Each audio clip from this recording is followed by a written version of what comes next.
Bienvenidos a una edición más de Educación y Conciencia, este lugar en la televisión donde le damos voz a toda aquella persona que quiera venir a platicar algún tema interesante en temas de educación que es tan amplio, que es gigantesco, es infinito. Y hoy tenemos a un invitado bien especial, porque a Daniel lo conozco desde hace 35 años, 40 años, de toda la vida nos conocemos. Daniel de la Torre, bienvenido a Educación y Conciencia. Jorge, muchísimas gracias. Es un placer estar aquí. Gracias por la invitación. Daniel, platícanos un poquito, ¿cómo ese chavo que yo conocí allá en México, cuando tú estudiabas en el CIE, el Centro de Integración Educativa, ¿verdad? Así es. ¿Cómo pasa de estudiar comunicación a volverte un gran divulgador de la ciencia? Porque uno como que siempre se quedaría como con la idea de que está peleada la gente que estudia comunicación con la gente que divulga ciencia. ¿Cómo pasaste por este proceso? Mira, es divertido y no es muy complicado. A mí siempre me gustó la ciencia. De hecho, cuando estudié la carrera, empecé a estudiar bioquímica en alimentos en Querétaro. Pero no me fue muy bien. Yo insistía y no. Y cuando llegué a fisicoquímica, me di cuenta que no era mi área. Y luego yo hacía teatro y todos mis compañeros de la compañía de teatro de la universidad eran de comunicación, la mayor parte. Y yo veía lo que hacían y me gustaba, entonces me cambié a comunicación. Ajá. Lo que me gustaba era escribir, me gusta mucho la radio. Entonces yo pensaba hacer radio. Al graduarme, mi primer trabajo fue para el Consejo de Ciencia y Tecnología del Estado de Querétaro. Lo tomé porque llevaba ya tiempo desempleado y se me hacía interesante. Yo pensé en un área de comunicación, como en un área de comunicación de una empresa. Pero al empezar a trabajar me doy cuenta que es un área de comunicación de la que nadie me había hablado. Comunicar ciencia. Y me encantó. Y entonces empezabas a platicar con gente de CIATEC, el Centro de Investigación en Asistencia Técnica de Querétaro, con CIDESI, otro centro de investigación en metalmecánica que está ahí en Querétaro, con la gente de la Universidad de Biología. Y oye, aquí hay cosas muy padres que platicar. Luego trabajé en CONACYT, entonces ya la gente que conocía era de toda la región, de Guanajuato, Aguascalientes, San Luis Potosí, Querétaro, y me encantó. Tanto que en algún momento pues decidí estudiar la maestría. En 2004 decidí estudiar la maestría en comunicación de la ciencia, y esto ha sido muy divertido. Te fuiste a España a estudiar la maestría. Sí, a Barcelona. A la Universidad Pompeu Fabra. He anat a la bella Barcino, aquesta ciutat que parla en català. Todavía me acuerdo. Todavía mascas un poco el catalán. Sí. Y fue muy interesante porque fue un cambio muy padre el llegar a esta maestría donde pues en mi ámbito en Querétaro pues era yo el único que andaba haciendo locuras de divulgación, y acá había periodistas, gente de radio, y eso me alimentó muchísimo. Entonces en el año 2000, un paso atrás, la Expocitec, la Exposición de Ciencia y Tecnología del Estado de Querétaro, pasa de ser una exposición empresarial a ser una exposición de divulgación científica. Uh-huh. En CONACYT éramos 9 gatos, o sea, era una oficina muy pequeñita. Y pues bueno, ¿cómo hacer un stand interactivo? Pues lo que hacíamos en CONACYT era repartir folletos, el de becas, el de apoyos de proyectos, el de apoyos a la empresa. Y entonces a mí se me ocurre hacer un Big Man. Big Man es este programa de Canal 11 del glorioso Politécnico Nacional, y digo, es como un Big Man mexicano. Como la semana es en noviembre, octubre, pues algo que dé miedo. Y así creamos a Sigfrido von Frankenstein, el hermano mayor de Víctor von Frankenstein. Y se nos ocurrió un experimento, realizar experimentos en forma de taller. Le damos materiales a los niños e irlos guiando en un formato constructivista para lograr observar ciertos contenidos de ciencia. Y funcionó a la perfección. Fue la primera vez que alguien hizo teatro en Expositec. Y el personaje les daba risa. Y pues desde 2000 llevé este personaje, he estado haciéndolo. Empecé, de hecho, es mi héroe porque cuando me quedé sin trabajo, trabajaba en fiestas infantiles y nos daba de comer. Y poco a poco llegó a tener una presencia muy importante. Cuando me voy a México en 2010 a trabajar al Politécnico Nacional, nos invitaron a trabajar en Canal 11 y estuvimos de forma recurrente presentando experimentos y opiniones y cosas. Luego también nos llamaron para Canal 4, Foro TV, y empezó una vida en medios muy interesante. Creé un blog y empecé a subir algunos videos, y así es como Sigfrido se ha ido comiendo mi vida. Muy divertido. Y entonces, pues bueno, así es como se transforma un comunicólogo en un divulgador de ciencia. La divulgación, comunicación, transmisión de la ciencia no es más que un formato de comunicación. No es dar clase, no es enseñar propiamente, para eso está la escuela, pero sí es motivar a que la gente tenga preguntas. Decía uno de mis maestros que la divulgación es como poner una mosca en la oreja de la gente. Imagínate cómo se siente tener una mosca aquí en la oreja. Eso es lo que queremos hacer, que se te quede una pregunta en la cabeza y tú busques las respuestas. Y así es como hemos estado haciendo. Luego, pues necesitamos más dinero, entonces me puse a escribir para revistas. Escribía para Cuo, escribía para la revista del Politécnico, para Conversus. Daniel, ¿y escribías como Daniel de la Torre o escribías Sí. como Siegfried? No, escribía como Daniel de la Torre. Y entonces quedó divertido. Entonces tengo dos personalidades: la personalidad que anda por los medios hablando de ciencia, contando chistes y riéndose con los niños, y esta persona seria que escribe en revistas como Cubo, muy interesante. Y y te quiero enseñar, estoy haciendo una recopilación. Este fue mi primer artículo. Ok. Ahí está, Daniel de la Torre.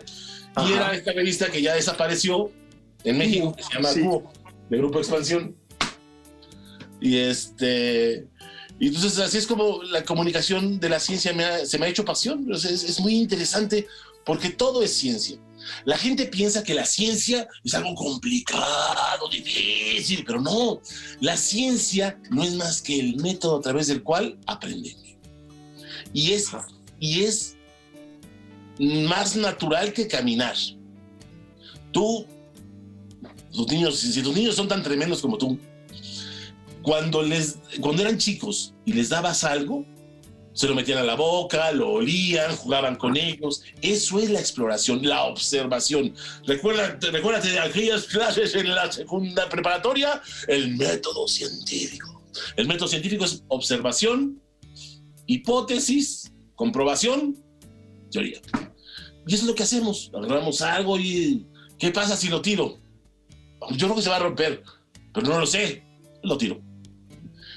La ciencia lo que hace es hacer predecible el entorno.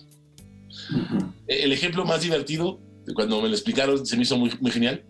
¿Por qué los bebés tiran las cosas? Claro. Porque ya saben que se van a caer. Y la sensación de saber qué va a pasar es muy satisfactoria. Entonces agarran las cosas y las tiran, porque les gusta ver que se caen y les gusta comprobar que su hipótesis es correcta una y otra vez. Entonces, así somos. La ciencia nos permite prever qué va a pasar y tener la seguridad de que esto va a ser así. Si ciertos elementos se combinan de cierta manera, va a suceder esto. Y entonces, eso es muy divertido y puedes hacerlo a través de experiencias. Los experimentos son experiencias. Vivir un fenómeno en un entorno controlado. Entonces, es lo que he estado haciendo los últimos 25 años. Daniel, ¿por qué los científicos o la gente que estudia para la ciencia son tan aburridos, son tan serios, son tan formales? ¿O hay de todo y ese es nada más un disfraz, es una careta que usan? Yo creo que es mala mercadotecnia.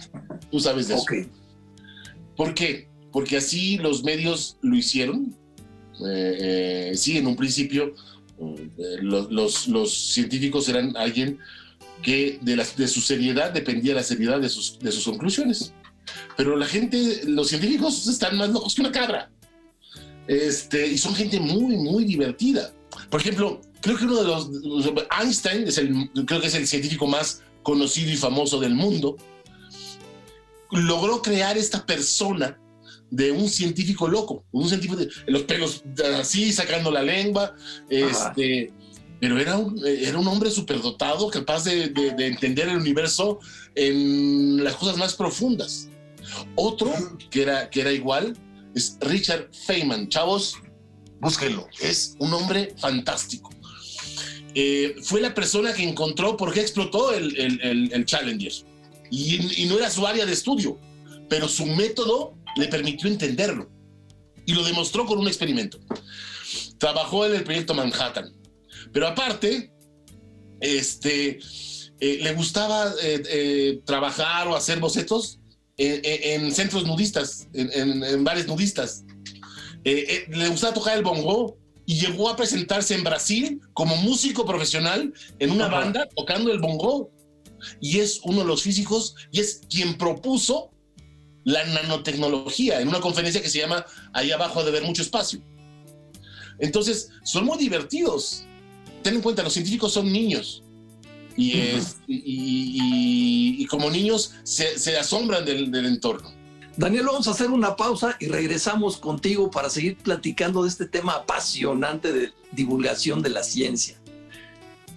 En un momento continuamos.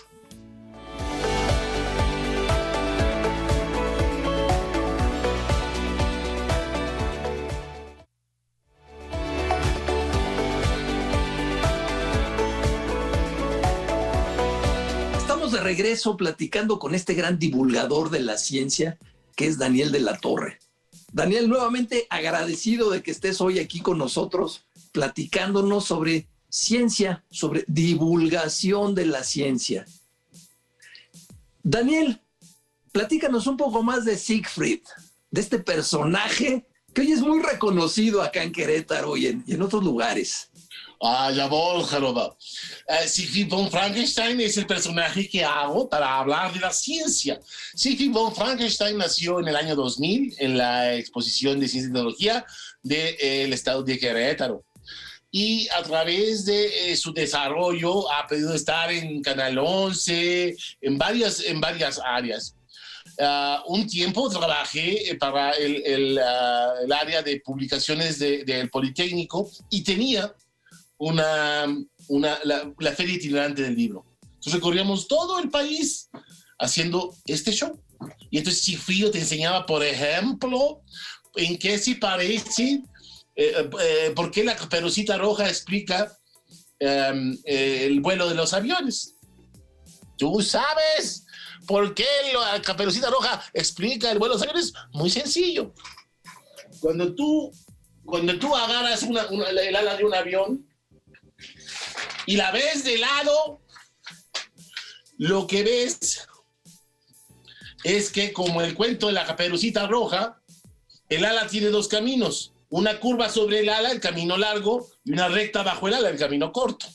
Cuando el ala corta en dos el aire al moverse el avión, el aire que va por arriba debe recorrer una mayor distancia en el mismo tiempo que va por abajo, lo cual lo forza a moverse más rápido.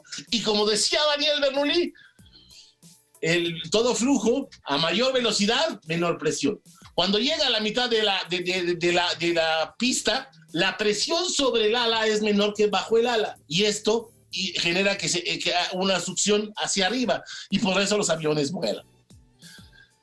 A través de explicaciones basadas en el storytelling, y en un poco incluso de stand-up, logramos combinar humor con contenidos de ciencia. Y ha funcionado muy bien. Hemos logrado incluso un libro de experimentos junto con mi maestro que ya falleció, Carlos Aranceta. Publicamos un libro con el Politécnico con experimentos y explicaciones, y también está así basado en bromas, en dibujitos, para que entiendas conceptos de mecánica. Déjame decirte, Daniel, que me divierte muchísimo este personaje, y además habla idéntico a como hablaba mi abuelo. Mi abuelo austriaco llega a México y con un acento entre alemán, francés, según él quería ser muy mexicano, idéntico habla el doctor Siegfried a como hablaba mi abuelo Juan. Entonces me da mucha risa escuchar a este personaje que en verdad nos acerca de una manera divertida al conocimiento. Pues de hecho tenemos un canal, si les interesa ver más cosas de Sigfrido, que no se parece, no es tan serio y propio como yo, ¿verdad? Lo puedes buscar en YouTube, buscas el laboratorio de Sigfrido y encontrarás los videos que hemos hecho para explicar diferentes cosas. Y pues bueno, la propuesta ha sido muy, muy bien aceptada. Cuando empezamos éramos de los pocos que hacíamos teatro científico o comedia científica. Ya actualmente es ya todo un movimiento. Creo que los más famosos o más conocidos son un grupo de españoles que se hacían llamar o se hacen llamar Big Bang Theory, Bang con V, porque recorrían bares o cafés en una camionetita haciendo estos stand-up sobre ciencia, pero ellos son doctores en ciencia.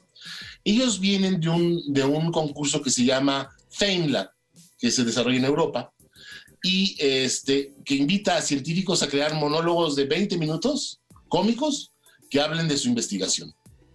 Y esta gente se ha hecho famosísima. Uno de ellos Daniel, es como un TED Talk, pero de ciencia. Ciencia y comedia, a fuerza comedia. Ajá.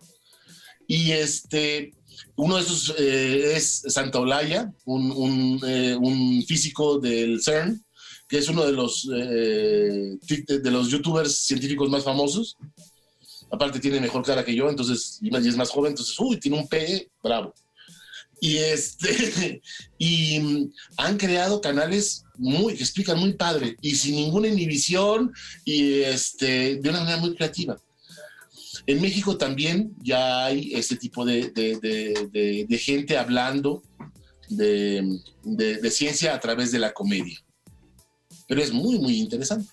¿Qué tenemos que hacer para que más chavos estudien ciencia? El otro día estuve viendo las estadísticas y es impactante. Aquí en Querétaro, la cantidad de chicos estudiando Derecho, creo que es 10 veces más que los que están estudiando Ciencias. Y cuando en Querétaro es uno de los estados donde más centros de investigación hay. Así es. Tienes el campus de la UNAM, tienes cerca de 12 centros de investigación individuales. Hay una gran concentración de ciencia en Querétaro. En verdad tienen una excelente salida laboral. Sí. Te repito, la ciencia tiene mala mercadotecnia y tiene que ver con cómo se enseña en las escuelas. Una parte es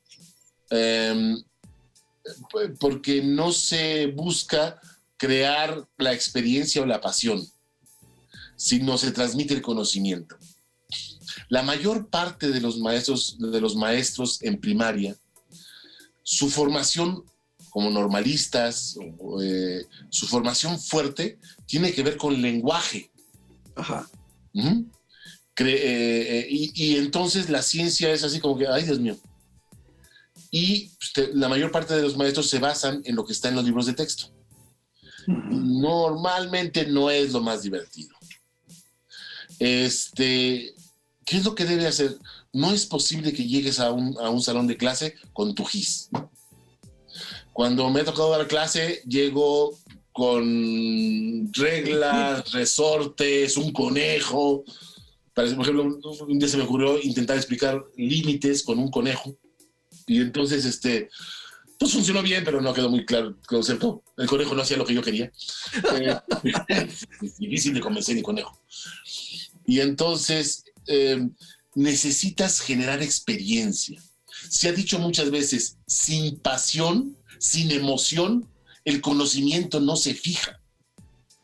La comedia, lo que a mí me permite, es como los vendedores de puerta a puerta de antes. Meter el pie para que no te cierren la puerta en la cara. Entonces, en esa rendija, que es el humor, puedes introducir algo de pasión y empezar a jalar a los niños. ¿Qué se necesita? Que desde la primaria les generes la curiosidad y pasión por la ciencia.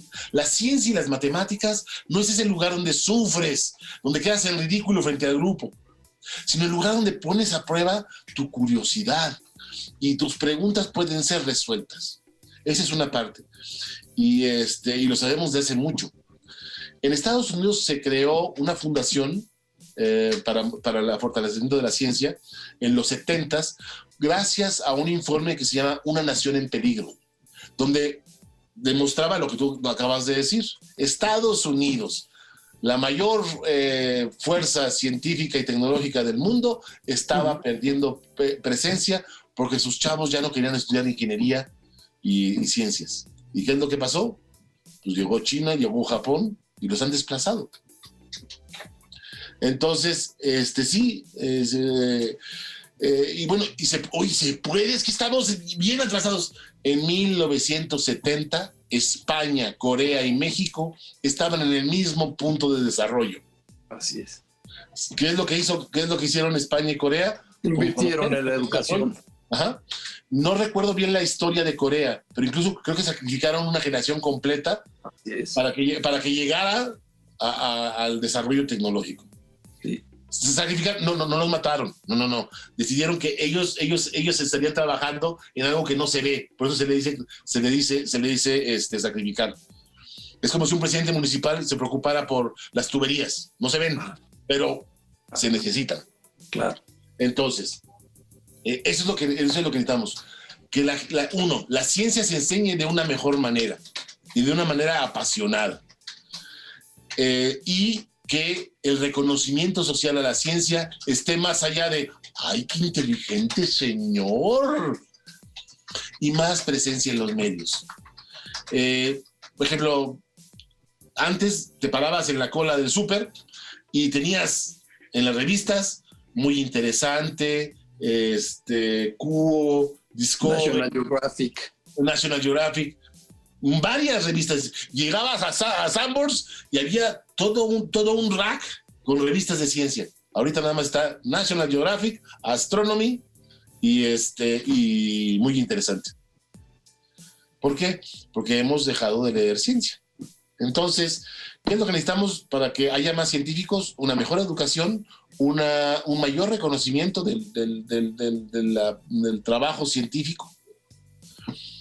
Y también entender, no siempre es más barato comprar lo que ya fue inventado o desarrollado, que es un pensamiento muy común. ¿Para qué voy a pagarle a un investigador para que me resuelva un problema? Mejor compro la máquina en Estados Unidos. Pero eso lo que hace es quitarnos poder. Porque el cuate que arreglará tu máquina tiene que ser gringo, o sueco, o de otro país.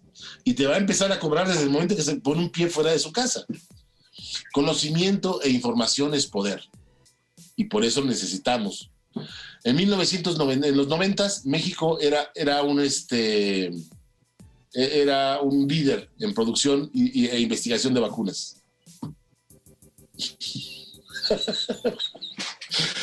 Ahorita la situación ha cambiado. Teníamos varias empresas dedicadas a generar vacunas. ¿Y qué es lo que pasó? Ay, pues ¿sabes qué? Es que es más fácil comprarlas. Entonces, el dinero que le dábamos a los investigadores, mejor compramos cosas. Y las capacidades de investigación se hicieron más pequeñas. ¿Y ahorita qué pasó? No sé cuánto estamos pagando de vacunas, pero podríamos no hacerlo si este movimiento hubiera contenido. La gente, los investigadores en vacunas en México son muy, muy, muy, muy buenos. pero les faltó apoyo. Entonces, Daniel, si quisiéramos saber más de ti, si quisiéramos seguirte en redes, ¿dónde lo podemos hacer? ¿Dónde podemos seguir a Daniel de la Torre? ¿Dónde podemos leerte? ¿Dónde podemos saber más de Siegfried? Ajá, puedes buscar en Facebook, Daniel de la Torre, es mi canal. En ¿cómo se llama el programa de la camarita? Instagram. En Instagram, Dr. Sigfrido. En YouTube, el laboratorio de Sigfrido. Y en Spreaker, así como se oye, www.spreaker.com, buscar el laboratorio de Sigfrido. Ahí es audio, ahí son programas de radio, donde también pueden escucharlo. Daniel, nos ganó el tiempo, pero quiero invitar al doctor Sigfrido a que venga y lo entrevistemos y que nos platique y que nos enseñe de divulgación de ciencia. Es importantísimo para retomar este camino de la ciencia no duele, la ciencia sí te vas a emplear, la ciencia sirve mucho, la ciencia no es castigo, no es, hijo, porque a veces así lo veo. No, la ciencia es lo más divertido del mundo. Los científicos son niños con juguetes carísimos resolviendo sus preguntas personales. Cuando eras niño querías saber qué le pasaba a la Tierra si le ponías agua. Ahora los niños quieren saber de qué está hecha la materia y tienen una de las máquinas más grandes del mundo en Suiza, el acelerador de partículas, y sirve para eso, para hacer preguntas y encontrar respuestas. Daniel, muchísimas gracias por habernos acompañado hoy en esta edición de Educación y Conciencia y te espero muy pronto para que sigamos platicando. Será un placer. Muchísimas gracias. Gracias, Daniel. Muchas gracias a todos y nos vemos la próxima semana.